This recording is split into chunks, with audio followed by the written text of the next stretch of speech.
Okay, so we're going to break this down from the start. We're going to go through some of the laws of energy and food and fat loss, and from there we're going to delve into some of the fad diets and nutritional myths that we've seen throughout the years, and sort of have a look at why they take a hold, where they come from. So first thing we have to understand is, what is it that determines fat loss, weight loss, or your fat balance, if you like? Food obviously is energy, okay, in its simplest form. It's energy coming into the body, and then the calories that we burn is the energy that we use, okay? So your fat loss or your weight loss is ultimately determined by how many calories you take in versus how many calories you burn, okay? So that's the simplest part of the equation, okay? So you would say your energy balance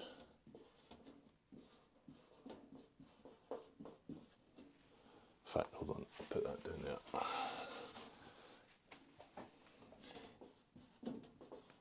Energy balance equals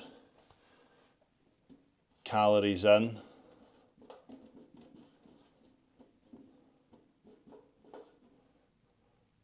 versus calories out, okay, or calories burned, if you like. So we know that your energy balance equals calories in versus calories out. In order to remove stored energy from the body, i.e. body fat, you have to be in a calorie deficit. So that would be where the calories in is less than the calories out, or burned, or expended, if you like. Okay? So to remove stored energy off the body, to lose weight, you must consume less calories than you burn. And also to gain weight and gain body fat, you must consume more calories in than you expend or you burn, okay? That law cannot be argued with, all right? That is the basic laws of energy, okay? And essentially, it is as simple as that. So if we look at the breakdown of the three major macronutrients, you've got carbs, protein, and fat, okay? So 1 gram of carbs equals 4 calories, okay? 1 gram of protein also equals 4 calories, okay? And 1 gram of fat equals 9 calories, okay? So on a gram for gram basis, fat, dietary fat, has the most calories in it, okay? Protein's 4, carbs is 4, all right? So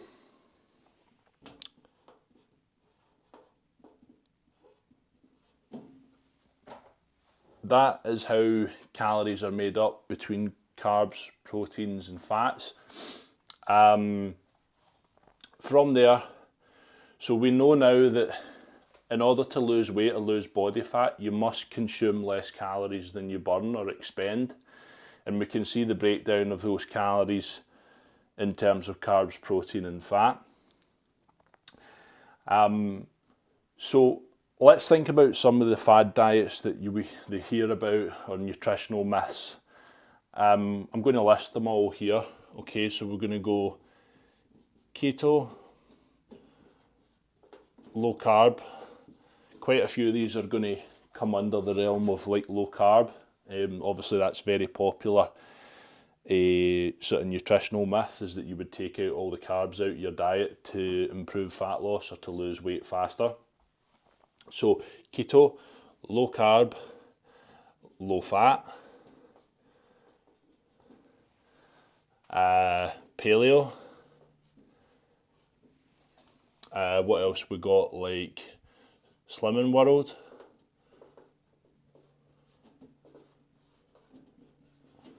Okay, what else we got? Intermittent fasting.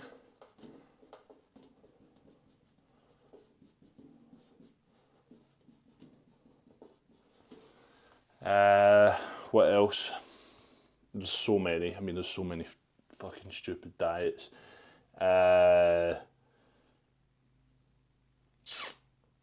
What else? Like soup diets. Shake diets, where you only drink shakes.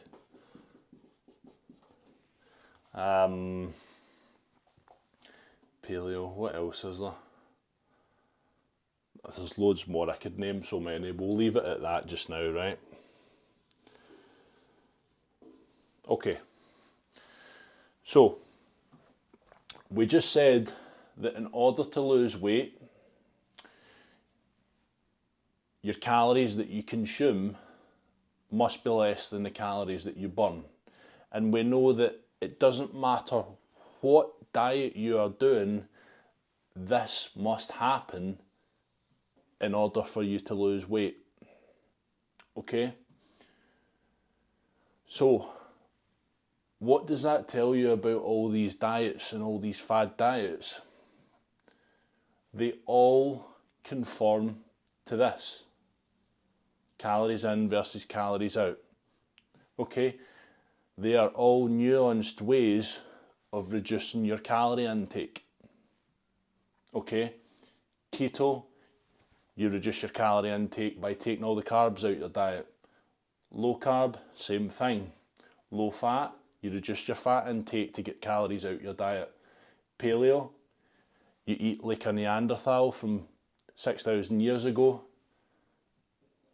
You eat stuff that's very nutritionally high quality, very kind of prehistoric diet sort of thing, and it doesn't have a lot of calories in it, right? A lot of veggies, meat, beef. Naturally, that will result in a lower carb diet, and that's how you reduce the calories from paleo. Slimming World, don't know that much about it, but it's a point system, like Weight Watchers and stuff like that. They count points. That's another way to reduce the calories in your diet. Intermittent fasting, very popular, just another nuanced way of reducing the calories in your diet. Okay, if you don't eat for 12 hours, or if even longer, 15, 16 hours, you need to be a fucking pretty greedy bastard to go over your daily calorie limit in that remaining 6, 7, 8 hours. Okay, it's just, you're just skipping meals. You're just reducing your calories by skipping meals. Soup diets, same thing. There's not that much calories in soup. So if you just eat liquid calories all day, you'll have reduced your calories that way. Shake diets, same thing. Usually protein shakes and stuff like that. We know there's only 4 calories per gram in a protein shake. And if you do that, you'll probably reduce your calories as well, because you won't be getting any carbs or fats, or very little. Okay? So we see all of these, as I said, are just nuanced ways of taking calories out your diet, right? That's all it is. Now, because the only thing that matters is this, calories in versus calories out, and making sure that you've got enough protein, we can come to that in another time. Because this is king, calories in versus calories out, it makes much more sense as a coach and for you as a client to focus on this. right? Tracking your calories in and tracking your calorie burn, or at least tracking your activity to a certain level. Not trying to get yourself into a calorie deficit by following any of these. All right? These are just nuanced ways of applying that. So it makes more sense to just focus on your calories in and your calories out rather than doing all this extreme shit. Right? Over here, if we just focus on the calories in and the calories out, we can be much more balanced with the food choices. Right? We can have bits of junk, we can have a little bit of alcohol, we can mix it up. We don't need to restrict foods, we don't need to demonize foods and say that you can't have that, you can't have this, you can't have that. You're either eating the right amount of calories and the right amount of protein, or you're not. Okay?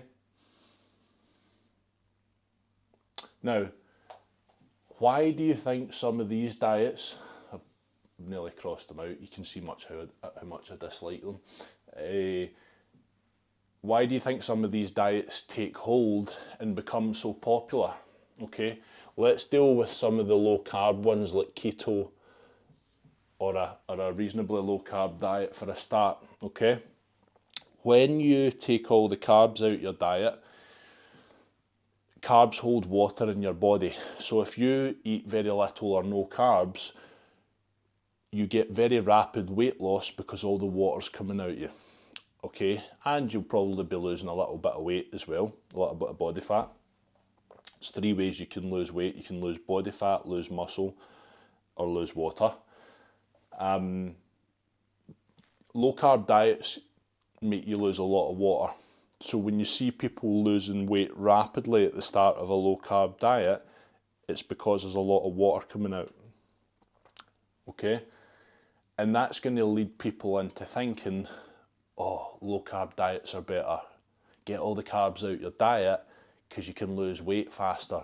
Well, you might lose weight a little bit faster in the early days, but it's only because there's water coming out, okay? We don't want rid of the water. We only want rid of the body fat, okay?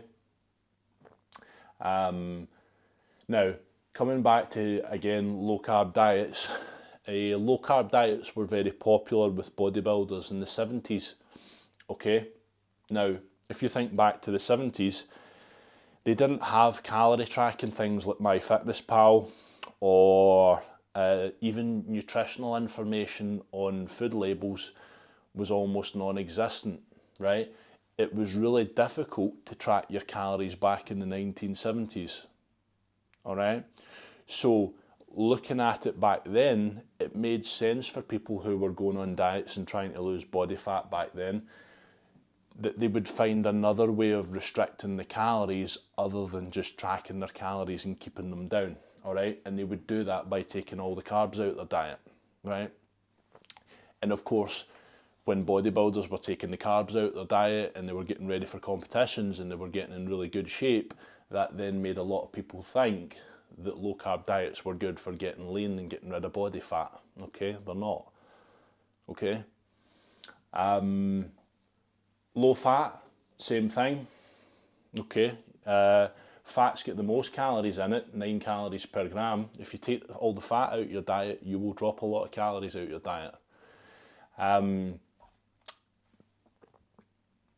Again, there's nothing wrong with dietary fat. Fat doesn't make you fat. It's 9 calories per gram, okay? And that's it. Okay. Fasting, intermittent fasting. Right, let's talk about that. Again, it's just another nuanced way of taking calories out of your diet by having large periods of the day where you don't eat anything. Okay.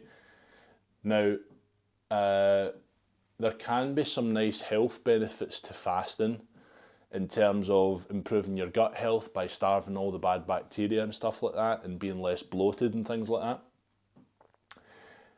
But it doesn't offer any additional fat loss, okay? There's no addition, it's not going to make you lose fat any faster. if you were to equate the calories and protein alongside another normal calorie counted diet, it won't make it any faster, all right? It is just simply a nuanced way of controlling calories. Cool.